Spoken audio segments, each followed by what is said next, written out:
Hello there, welcome to NTV English News Bulletin. I am Bhavana Casey. In the beginning, we have the headlines. Political parties register the closed list of their candidates under proportional representation system for November 20 elections. 48 parties submit the list. Metropolitan Police Office launches the special security plan targeting upcoming festivals. Over 20,000 passengers booked tickets so far for Dasai. Government helicopters attack a school and village in north-central Myanmar, killing at least 13 people, including 7 children. And rescue workers in Japan warn of mudslides and flooding as one of the biggest storms batters the country, at least 2 killed and 90 injured.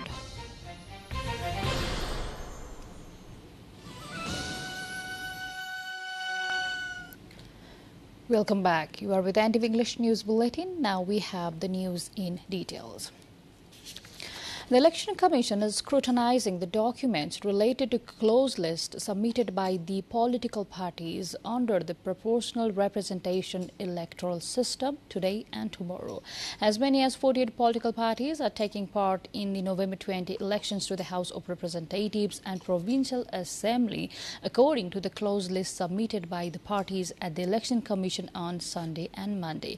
However, a total of 68 parties earlier had applied for the same. The Election Commission would notify the parties to make amendments to the list if any errors are found. The parties will have to submit the corrected list from September 26 to October 2nd. The major parties submitted their closed list of candidates under the PR electoral system to the Election Commission. The Commission had fixed Sunday and Monday as the days to submit the closed list of PR candidates. 110 members in the House of Representatives and 220 in the Provincial Assembly will be elected through the PR system. The Judicial Council has recommended Chief Returning Officers and Returning Officers for the upcoming federal and provincial assembly elections. The Election Commission will now appoint the Chief Returning Officer and Returning Officers as per the Council's recommendation. The District Judge will be appointed as the Chief Returning Officer for the district, while other judges will be appointed as the Returning Officers. The Metropolitan Police Office has brought a special security plan into implementation from today to ensure safety of lives and property during festivals like Dasai, Tihar and Chhath. Incidents of theft, human trafficking, pickpocketing, drugging and roving, gambling, gang fight and black marketing are among the crimes that are likely to increase during the festive season. In addition, thousands of people visit their ancestral homes to celebrate the festivals or leave their houses to enjoy vacation. The Metropolitan Police officers said security personnel will be deployed for foot, cycle, on motorbikes and along with the vehicle patrolling.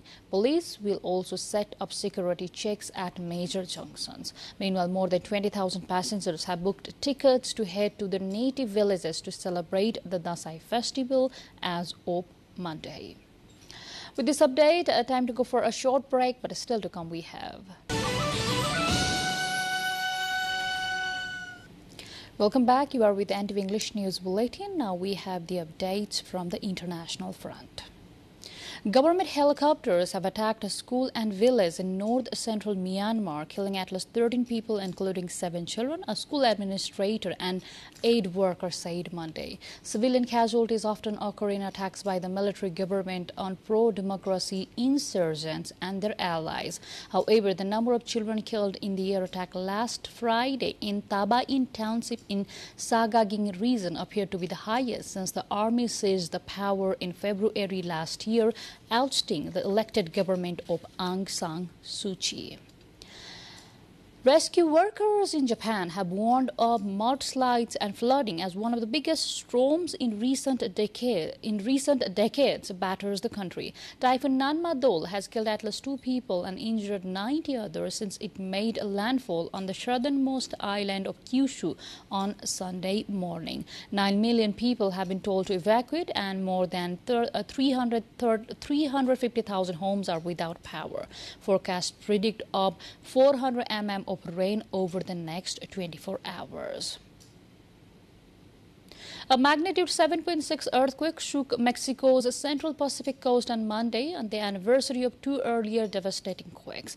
At least one person have died. According to the U.S. Geological Survey, the quake was centered 37 kilometers southeast of Aquila near the boundary of Colima and Michoacan states and at the depth of 15.1 kilometers.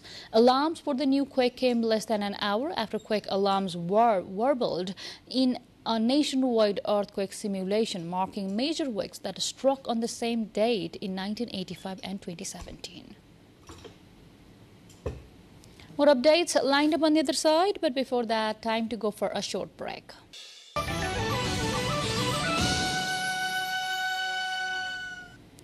Welcome back. Now to more updates. The UK has paid a final farewell to Queen Elizabeth II with a state funeral and military procession. World leaders and foreign royalty joined King Charles III and the royal family in the congregation at the Westminster Abbey.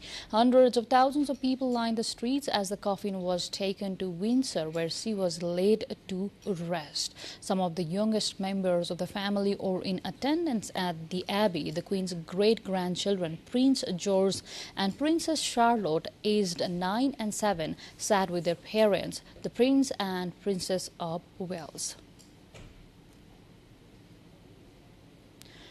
Japan's Foreign Minister Yoshimasa Hayashi met South Korea's Foreign Minister Park Jin-on Monday to discuss the issue of so-called comfort women who were forced into Japanese military brothels before and during the World War II.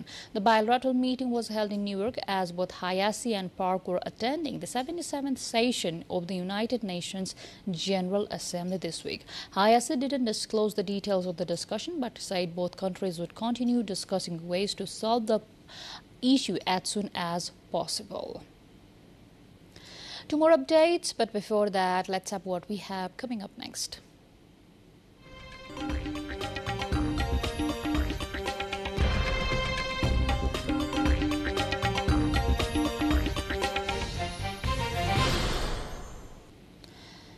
China's first hydrogen fuel cell electric tractor made its debut at the 19th China ASEAN Expo in South China's Guangxi province. Sporting a futuristic appearance, the new model tractor adopts 5G mobile communication technology.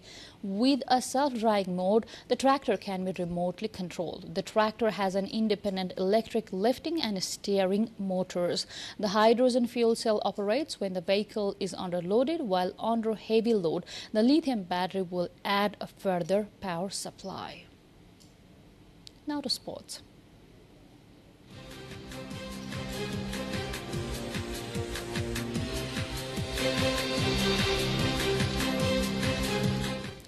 Louis van Gaal labelled more criticism at FIFA and Qatar for their lack of action in helping the victims of labor abuse in building the World Cup stadiums in Qatar.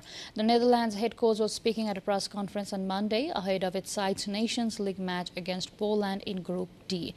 Van Gaal's men top Group D on 10 points from 4 games, with Belgium in second on 7 points. Poland sits in third place with 4 points, as Wales are at bottom with a single point. With this update, we come to the end of this English News Bulletin. But before we say goodbye, let's have a quick reminder of the major stories.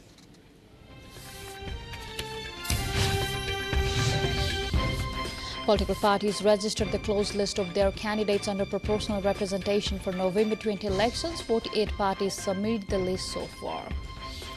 Metropolitan Police Office launches a special security plan targeting upcoming festivals. Over 20,000 passengers booked their tickets to head to their ancestral places for Dasai. Government helicopters attack a school and a village in north-central Myanmar, killing at least 13 people, including 7 children.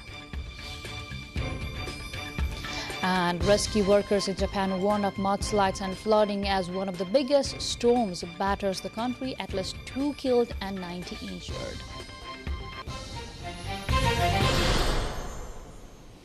That's all we have in this edition of English News Bulletin. We shall see you again with next round of Bulletin at 6 in the evening. Till then, have a great time ahead and do stay tuned with us. Namaste.